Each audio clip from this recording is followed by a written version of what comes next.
할렐루야. 예, 반갑습니다. 오늘 이 척퍼니의 동영상을 우리가 함께 봤습니다. 이유는 오늘 저희가 2017년 첫 전도 선교 주일입니다. 전도 선교 주일은요, 이 구제를 포함하고 있기 때문에 이 구제에 대해서 여러분 함께 이렇게 좀 말씀을 좀 나누고자 하는 그러한 마음에서 우리 잠깐 영상을 봤습니다. 여러분 어떠셨어요? 척퍼니의 이 영상을 보면서 여러분 이분은 31년생이십니다. 올해로 86살, 86세, 86세가 되시죠. 사실 이분은 그 면세점 아시죠? 듀티프리 샵으로 일찍이 성공하신 분입니다. 그런데 이분이 이런 자선 사업을 하는 분 중에서 제임스 본드라고 불리는, 그러니까 자신의 이름을 전혀 알리지 않고 그렇게 선행을 행하기 때문에 이렇게 제임스 본드라는 별명이 붙었습니다. 약 한국 돈으로 9조 원, 엄청난 돈이죠. 9조 원의 돈을 이렇게 기부하면서 살았습니다. 그런데 이분이 이 기부를 할 때 철칙이 있었습니다. 두 가지였는데, 하나는 내가 죽은 다음에 유언적으로 그러한 선행을 하지 않겠다. 내가 반드시 살아있을 때 이 나눔을 실천하겠다 하는 그러한 결단을 했고요. 또 하나는 절대 내 이름을 내지 않겠다. 익명으로 하겠다. 여러분 성경에도 오른손이 하는 일을 왼손이 모르게 하라. 그런 원칙이 있는데 이분은 그러한 그 방법으로 선행을 했습니다. 그렇기 때문에 이분의 이름으로 설립된 재단이 없습니다. 보통 여러분 이렇게 기부하시는 보면 이름이 다 이렇게 장학재단이든지 사업재단에 이름이 이렇게 새겨지는데 이분은 그런 것이 없어요. 그런데 우연한 기회에 그 회사가 약간 분규에 휩싸이면서 정부가 그 모든 회계 장부를 이렇게 보게 되었는데 그 안에 보니까 엄청난 그런 기부했던 영수증들이 발견된 거예요. 그러다 보니까 많은 사람들에게 알려지기 시작했습니다. 이분의 재산 99%를 이렇게 환원했다 그러죠. 그리고 이분이 지금 사시는 곳이 바로 샌프란시스코예요. 샌프란시스코에서 임대 아파트에서 부인과 함께 조용한 그런 시간을 보내고 있습니다. 늘 평범한 시민으로 버스를 타고 또 이렇게 평범한 햄버거 샵에서 이렇게 식사하고 또 외출할 때면 항상 이 비닐봉지에 책 하나 넣어가지고 이렇게 움직이시는, 참 이렇게 평범하게 사시는 분이에요. 이분 아까 동영상 보셨지만 마지막 그 말이 참 인상적이에요. 나는 참 돈 버는 것을 좋아합니다. 돈이 참 유익하지만 한 사람이 한 번에 두 컬레의 신발을 신을 수 없습니다. 아무리 부자도 한 컬레의 신발을 신지 두 컬레의 신발을 동시에 신을 수 없다. 그러면서 내가 이렇게 베품의 원칙을 이렇게 얘기하고 있습니다. 참 우리에게 도전이 돼요. 여러분 그런 말 있잖아요. 우리가 죽을 때 있는 그 수의, 이 수의에는 뭐가 없습니까? 주머니가 없다 그러죠. 수의에는 주머니가 없다. 우리가 죽을 때 가져갈 수 있는 것은 아무것도 없다. 이러한 말도 있습니다. 이렇게 미국에서 이 아름다운 선행이 있는가 하면 또 한국에서도요, 참 아름다운 선행이 이어지고 있습니다. 얼마 전 제가 인터넷 신문에 기사를 봤는데 그 신문의 제목이 이렇습니다. 전주 얼굴 없는 천사 올해도 왔다. 17년간 약 5억 원 기부. 이러한 그 제목으로 쓰여 있더라고요. 이 내용은 뭐냐면 2000년부터 시작해서 16년간 한 해도 걸음 없이 얼굴 없는 천사가 이 전주에 나타납니다. 주민센터에 전화가 28일 날 그 작년에도 왔었는데 한 50대 남성으로부터 전화가 왔습니다. 내가 이 주민센터 뒤에다가 사과 박스를 이렇게 갖다 놨는데 그것을 열어서 그 돈으로 어려운 소년 소녀 가장을 도와줘라 하는 그 메모와 함께 이렇게 전달이 되었습니다. 이 전화를 받고 또 이 직원들이 가보니까 어느 해 때와 마찬가지로 거기에 돈이 있었던 거예요. 5만 원짜리, 만 원짜리 이런 지폐들과 함께 저금통이 발견이 되었습니다. 이 저금통 안에는 500원짜리 234개, 100원짜리 967개, 50원짜리 53개, 10원짜리 159개. 그래서 합이 5,021만 7,940원. 16년 동안 이렇게 끊임없이 이러한 아름다운 선행을. 그래서 이러한 그 선행이 있다 보니까 많은 분들이 이름 없는 천사처럼 익명으로 선행을 하시는 많은 분들이 이렇게 생겨났다고 합니다. 저는 이 그 기사를 접하면서 참 이런 생각이 들었어요. 많은 도전과 감동이 되면서 요즘 여러분 사회가 참 각박하잖아요. 자신밖에 모르고 참 그 부를 가지신 분들이 자신의 권력과 요즘 그 어떤 살기 위한 이런 것을 많이 이렇게 휘두르지 가난한 자에 대한 배려가 참 없는 시대에 우리가 살고 있지 않나. 그러나 이런 기사를 접하게 되면 참 마음이 훈훈하면서 야, 과연 나는 얼마만큼 소외되고 가난한 분들에게 정말 사랑을 베푸는가, 이런 도전이 되더라고요. 여러분, 구제를 1, 2년 하는 것까지는 좀 이렇게 어느 정도 쉬운데 16년간 변함없이 동일한 그러한 사랑을 베푼다는 거 여러분 쉽지 않습니다. 이분 보니까 어떤 많은 돈이 아니라 100원짜리 10원짜리까지 모아서 이렇게 드린 것 보니까 물론 어떠한 가정 형편인지 모르지만 아마 넉넉지 않은, 나름대로 굉장히 열심히 모아서 이렇게 드린 그러한 선행이 아닌가 생각을 합니다. 그러면서 다시 한번 우리 교회를 향하신 하나님의 뜻들, 제가 이렇게 연초가 되면 우리 장로님께서도 잠깐 기도해 주셨지만 교회의 본질이 뭔가, 과연 교회가 어떤 사역을 하는 것이 하나님께 기뻐하실까 하는 고민이 목사인 저에게 있습니다. 사실 이게 작년을 이렇게 돌아보니까요, 저희가 이 구제에 대해서 정말 많이 힘쓰지 못했어요. 우리가 뭐 선교도 그렇지만 거기에 비하면 구제에 대해서 전혀 우리가 힘쓰지 못했습니다. 그러면서 하나님 앞에 제가 회개하게 되더라고요. 우리 교회가 크던 작던 간에 정말 하나님이 기뻐하신 일이 뭘까? 그것은 정말 우리가 할 수 있는 역량에서 최대한 그러한 이웃에 대한 사랑, 가난한 자들에 대한 보살핌, 정말 이런 것들을 좀 함께 의미 있는 이런 일을 해야겠다 하는 그런 생각을 하게 되었습니다. 그러면서 이번 전도선교주일 이 구제에 대해서 여러분 함께 생각을 해보고자 하는데요. 여러분, 이 세상에서 구제하면 가장 떠오르는 민족이 있는데 그것이 바로 유대인들이에요. 유대인들은 이 구제가 자신의 삶의 습관 가운데, 생활 가운데 들어 있습니다. 유대의 전통을 보면요, 이분들은 구제에 대해서 얼마나 열심히 했는지 이 구제하는 방식, 또 구제하는 그 방법에 따라서 8등급으로 나눠서 구제를 했습니다.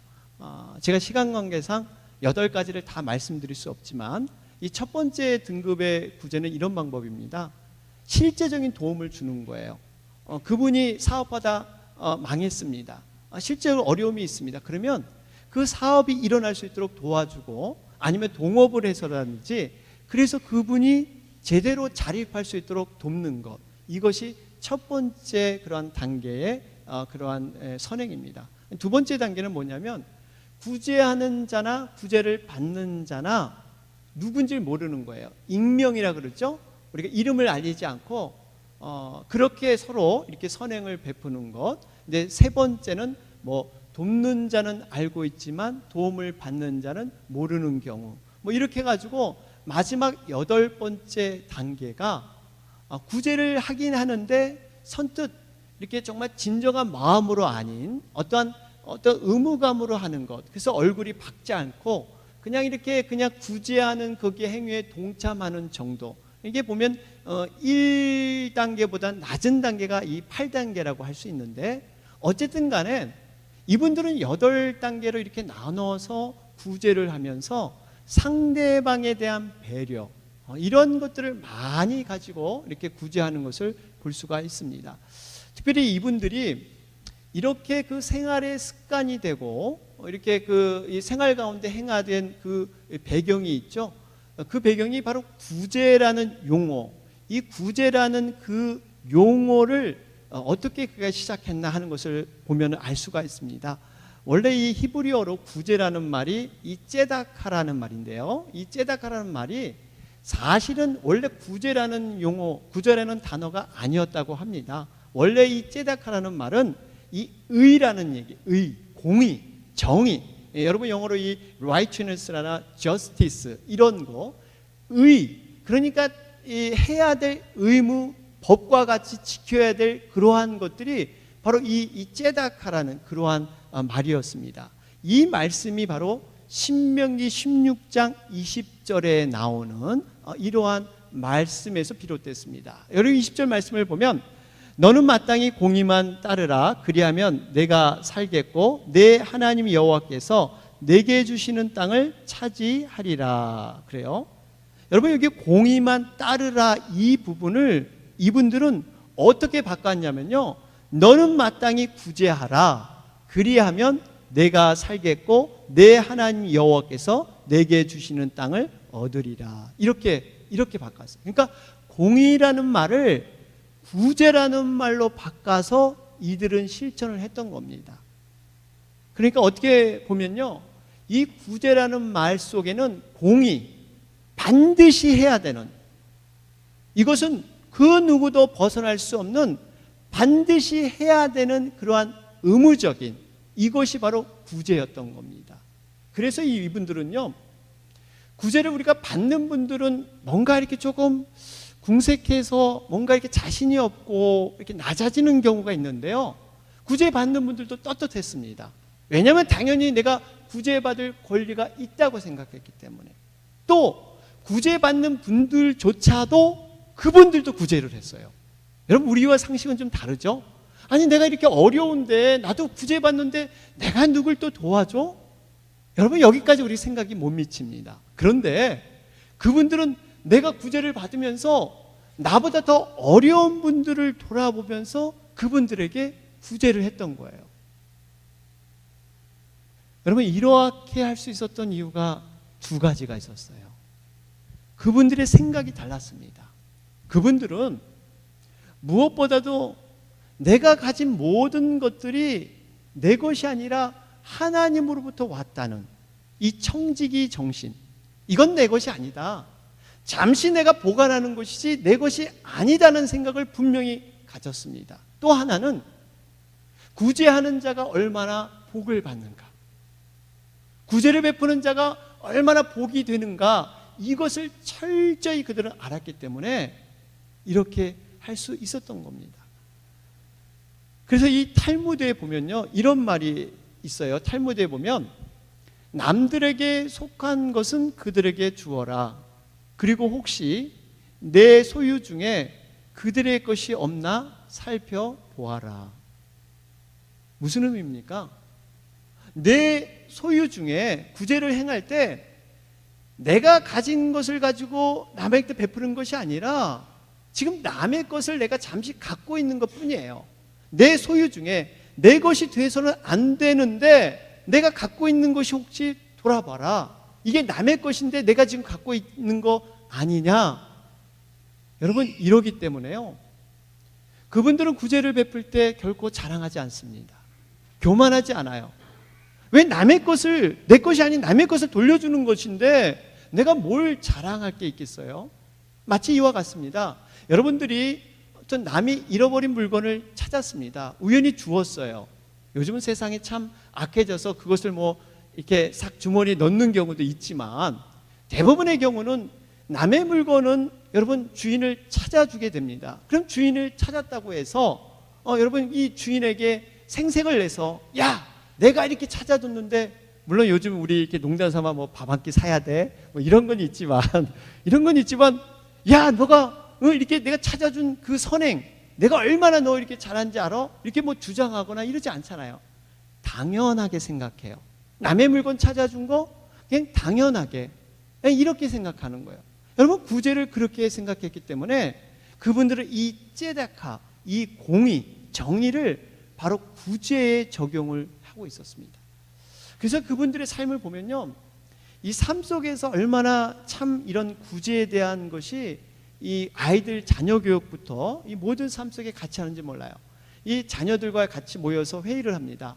올해는 우리의 정말 가정 살림의 예산이 이 정도인데 우리가 좀 누구를 도와줄까? 정말 어떻게 하면 도와줄 수 있을까? 하는 그런 회의를 한다 그래요. 그러다 보면 우리가 이 예산을 어떻게 사용해야 되고 어느 부분을 줄이고 또 이 아이들은 자기의 용돈을 줄이면서 아니면 내가 정말 잔디를 깎는다든지 어떠한 일을 해서 내가 돈을 받아서 그 돈을 아껴서 내가 참 이게 구제해 보겠습니다. 이러한 이렇게 회의를 가족 회의를 한다고 그래요. 여러분 이런 기반이 됐기 때문에 유대인들이 경제적인 그 개념이 굉장히 발달되어 있습니다. 굉장히 그런 데 대해서 이렇게 잘 사용하는 것을 배울 수가 있죠. 그러면서 그 각 집에 가면요, 이렇게 동전함이 있습니다. 이 동전함을 푸슈케라 그러는데요. 이 동전함 속에 항상 자녀들이 이 동전을 넣으면서 이 동전의 소리가 날 때마다 참 이 동전 소리처럼 누군가 이 동전으로 인해서 힘을 얻겠지, 그분들이 기뻐하겠지, 이러한 교육을 받는다고 합니다. 뿐만 아니라 이 집에서뿐만 아니라 회당에서도, 우리가 예배드리는 유대인들의 회당에서도 이러한 푸슈케가 있는데 그곳에는 청동으로 이렇게 재료가 만들었다 그래요. 그러니까 이 소리가 나겠죠. 그래서 예배드리기 전에는 항상 이 소리를 이렇게 흔들어줘서 우리가 함께 이 소외되고 가난한 분들에게 이런 사랑을 줘야 된다 하는 그런 필요성을 깨우치게 하는 이러한 전통이 있다고 합니다. 참 유대인들 보면 이런 면에서 참 생활 속에서 구제하는 것 참 우리가 배워야 됩니다. 참 도전이 돼요. 그런데 안타까운 모습이 있죠. 이분들이 처음엔 천한 마음으로 이렇게 남을 위해서 구제를 했는데 이것이 예수님 시대에 이르다 보니까 이러한 구제의 본질보다는 남을 의식해서, 남의 눈에 의식해서, 이게 외식이라 그러죠. 외식. 남의 눈에 의해서 이 하는 정신들이 변질이 되었습니다. 그래서 마태복음 6장 2절에 이렇게 예수님은 말씀하시죠. 그러므로 구제할 때 외식하는 자가 사람에게서 영광을 받으려고 회당과 거리에서 하는 것 같이 너희 앞에 나팔을 불지 말라. 진실로 너희에게 이르노니 그들은 자기 상을 이미 받았느니라.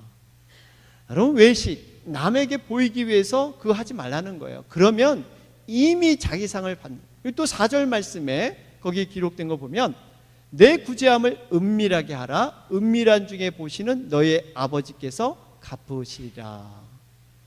여러분 참 그분들의 구제 생활은 참 좋았는데 문제는 구제할 때 그 자세, 구제할 때 그 마음가짐, 여러분 그것이 문제였습니다. 바로 외식의 문제. 여러분 이 문제들을 우리는 사실 신중하게 생각을 해봐야 됩니다. 우리가 구제를 행하는 것 좋지만 과연 이 마음속에 이 외식 없이 진정한 마음으로 그분들을 생각하면서 구제하는 것. 여러분 우리 예수님을 믿는다는 것, 신앙생활을 한다는 게 여러분 어떤 의미가 있을까요? 신앙생활을 한다는 것은 다른 우리가 행위의 변화가 되는 것 중요하지만 그보다 더 중요한 것은 예수님의 마음을 닮아가는 것입니다. 예수님의 마음을 배워가는 거예요. 그 예수님의 마음 가운데 가장 큰 부분의 마음이 뭐냐? 그것은 긍휼의 마음입니다. 불쌍히 여기는 마음이에요. 만약에 그 주님께서 긍휼히 여기지 않는다면, 우리를 긍휼히 여기지 않는다면 우리는 그 누구도 구원받지 못합니다. 더군다나 우리가 살아갈 때 여러분 많은 잘못과 허물과 죄악들을 우리는 저지르고 삽니다. 주님이 오래 참고 긍휼히 여겨주시기 때문에 우리가 이 자리에 있는 것이지, 그 긍휼이 없다면 그 누구도 우리는 정말 하나님 앞에 설 자가 없습니다. 그렇기 때문에 이 긍휼을 우리가 배워가는 것, 이 긍휼을 알아가고 체험하는 것 너무나 중요해요. 이 불쌍히 여긴다는 것은요 어떤 의미가 있냐면 뱃속이, 여러분 내장이 뒤집어지는 그런 고통입니다. 유경련이 나서 뱃속이 뒤틀리는 경험, 너무 아파서 말로 표현하지 못하고 떼굴떼굴 굴러야 되는 그러한 상황, 우리 여자분들은 출산 경험, 이러한 상황에 있는 그 아픔이 바로 궁율이다, 그게 불쌍히 여긴다, 이렇게 성경은 설명하고 있습니다. 그래서 우리가 불쌍히 여기는 마음이 굉장히 중요해요. 영적인 거장으로 알려져 있죠. 이 마틴 로이드 존스 박사님, 이분이 이런 얘기를 했어요. 모든 사람의 지위나 어떠한 직분에 있든지 간에, 신앙의 연륜이 깊든지 얕든지 간에, 이분들이 진정한 신앙이 있는가, 참 믿음의 고백이 있는가 하는 그 기준은 궁율의 영을 품고 있는가, 불쌍히 여기는 마음이 있는가, 아니면 복수의 그러한 영이 자리 잡고 있는가, 이것을 보면 판단할 수 있다, 이렇게 고백을 했습니다. 여러분, 우리 안에 얼마나 궁율의 영이 있습니까? 얼마나 불쌍히 여기는 마음이 있습니까? 저는 결론적으로 오늘 말씀을 보면서 좀 구제에 대해서 정리하면서 우리 교회가 정말 이 구제에 좀 더 힘쓰기를 원합니다. 오늘 본문 말씀을 보면요, 구제는 어떻게 하고 누가 원하는가? 구제는요, 무엇보다도 우리가 선택하는 것이 아니라 하나님의 명령이다 하는 것을 오늘 볼 수가 있습니다. 오늘 말씀을 보면요, 이 8절 말씀에, 여러분 이 말씀을 보면 반복되는 단어가 반드시라는 이런 단어가 나오죠. 또 우리 10절 말씀에 가봐도 거기 보니까 너는 반드시라는, 이런 반드시라는 말이 나오고요. 오늘 본문에는 없지만 11절 말씀에도 반드시 내 땅 안에 내 형제 중 곤란한 자와 궁핍한 자에게 내 손을 펼치라, 반드시라는 말이 이렇게 계속적으로 반복이 되고 있습니다. 여러분, 이 반드시라는 것은 누가 하시는 말씀입니까? 하나님이 하시는 말씀이에요. 그러니까 우리가 구제는 내가 선택해도 되고 안 되는 것이 아니라 반드시 하나님께서 하게 하는 하나님의 명령이라는 사실입니다. 그렇기 때문에 우리가 구제를 그 말씀에 순종해서 해야 됩니다. 그러면서 구제할 때는 과연 우리는 어떤 마음을 해야 될까? 물론 이게 자기를 드러내지 않는 마음 우리가 잘 알지만, 그보다 우리가 구제할 때 그 상대를 볼 때 어떤 마음을 해야 될까? 그것은 하나님을 대접하는 마음으로 우리가 행해야 합니다. 하나님을 대접하는 마음으로, 하나님을 섬기는 마음으로. 잠언서 19장 17절 말씀을 보면 가난한 자를 불쌍히 여기는 것은 여호와께 꾸어 드리는 것이니 그의 선행을 그에게 갚아 주시리라. 여러분, 가난한 자, 어려운 자를 돕는데 하나님께서는 자신에게 꾸어서 이렇게 정말 하는 것처럼, 그렇기 때문에 선행을 하나님이 갚아주신다. 이건 무슨 의미입니까? 우리가 가난한 소외된 분을 돕는 것은 그것을 하나님께 하듯, 그러니까 하나님께 하듯 하라는 거예요. 하나님을 대접하는 마음으로. 성경에 분명히 주님께서 말씀하셨잖아요. 너희들이, 내가 헐벗고 외롭고 배고플 때 너희들이 나를 잘 대접해 줬다. 주님, 무슨 말씀이에요? 저희들은 주님 만난 적이 없습니다. 아니다. 바로 네 이웃의 가난하고 소외된 자들, 헐벗고 배고플 때 그들을 니네들이 먹여주고 입혀주지 않았느냐? 바로 그들이 바로 나다. 나에게 한 것이다. 여러분, 그렇게 말씀하지 않습니까? 그렇기 때문에요, 우리가 정말 하나님의 긍휼의 마음을 가지고 하나님을 대접하는 마음으로 여러분 구제를 행해야 될 줄로 믿습니다. 반면에 만약에 구제를 안 하게 되면 어떻게 될 것인가? 여러분, 성경에서는 그것을 죄라고 얘기를 하고 있습니다. 오늘 본문 9절 말씀을 보시면, 여러분 9절 말씀에 내 궁핍한 형제를 악한 눈으로 바라보며 아무것도 주지 아니하면 그가 너를 여호와께 호소하리니 그것이 내게 죄가 되리라. 이 죄가 된다는 거예요. 아무것도 주지 아니하면 그 어려움을 하나님께 호소하기 때문에 그것이 우리에게 죄가 된다.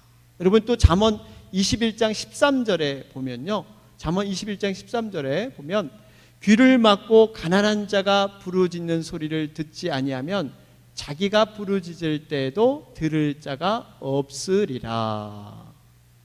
여러분, 우리가 부르짖을 때, 정말 우리가 하나님 필요해서 부르짖을 때 그때 하나님이 듣지 않으신다. 왜? 너희가 바로 가난한 자를 돌보지 않았기 때문에. 여러분, 이렇게 성경은 말씀하고 있습니다. 반대로 여러분, 구제하는 자들의 복이 있습니다. 구제를 정말 선행 가운데, 하나님 원하시는 가운데 하는 자들의 복이 있어요. 여러분, 어떤 복입니까? 넉넉하게 되는 복이에요. 세상의 경제 원칙은 아껴서 잘 살고 움켜져야 내 것이 되는데, 성경적인 경제의 원리는 이러한 배고픔과 어려운 자들을 섬기는데 더 풍성해지는 것. 왜 그럴까요? 하나님이 갚으시기 때문에. 사람이 노력하고 사람이 계획해도 하나님이 도와주시고 보호하지 않으면 여러분, 그것은 그냥 모래 위의 성과 같습니다. 여러분, 10절 말씀을 보세요. 오늘 본문 10절에 기록되어 있잖아요. 여기 10절에 이로 말미암아 내 하나님 여호와께서 내가 하는 모든 일과 내 손이 닿는 모든 일에 내게 복을 주시리라. 여러분, 얼마나 귀한 축복이에요. 내가 하는 모든 일, 내 손이 닿는 모든 곳에 복을 더하신다. 참 멋진 하나님의 약속입니다. 이렇게 베푸는 자는 반드시, 섬기는 자는 반드시 하나님께서 그냥 보내지 않으세요. 반드시 어떤 모양으로 그렇게 복을 내리신다. 그러면 이 잠언 11장 24절 25절에도 거기 기록되어 있기를 흩어 구제하여도 더욱 부하게 되는 일이 있나니 과도히 아껴도 가난하게 될 뿐이라. 구제를 좋아하는 자는 풍족하여질 것이요 남을 윤택하게 하는 자는 자기도 윤택하여지리라. 여러분, 사람들이 정말 부하게 살고 싶어서 과도히 아끼잖아요. 절약하잖아요. 그럼에도 가난하게 될 뿐인데 구제를 힘쓰는 사람들은 오히려 풍족하게 된다. 여러분, 이것이 하나님의 정말 복된 말씀인 줄로 믿습니다. 그래서 우리가 이 풍족한 복, 이게 정말 위해서는 우리가 이 구제의 필요성을 깨닫게 됩니다. 여러분, 이런 삶들이 결과적으로 어떻게 나타납니까? 이런 삶들이 그냥 구제하고 선행으로 끝나는 것이 아니라 결국 이렇게 하는 삶들이 하나님의 영광으로 나타나게 됩니다. 마태복음 5장 16절 말씀을 보세요. 마태복음 5장 16절 말씀을 보면 이같이 너희 빛이 사람 앞에 비치게 하여 그들로 너희 착한 행실을 보고 하늘에 계신 너희 아버지께 영광을 돌리게 하라. 우리의 선한 행실을 보고요, 어떻다고요? 사람들이 아버지께 영광을 돌리게 합니다. 영광을 돌린다는 것은 구원을 얻게 한다는 거예요. 그분들이 하나님의 자녀가 되는, 하나님의 놀라운 그러한 이 능력이 나타나서 결국 하나님을 찬양하며 영광 돌리는 이러한 일들이 일어난다는 것입니다. 사랑하는 여러분, 저는 정말 우리 교회에 향하신 하나님의 뜻들을 기도하는 가운데 구제의 필요성, 우리가 더 힘쓰고 기도해야 될 부분이 구제가 아닌가 생각을 하게 됐습니다. 교회의 본질은 영혼 구원하고 생명을 살리는 것, 이것이 가장 큰 본질이지만 그에 못지않게 구제도 중요합니다.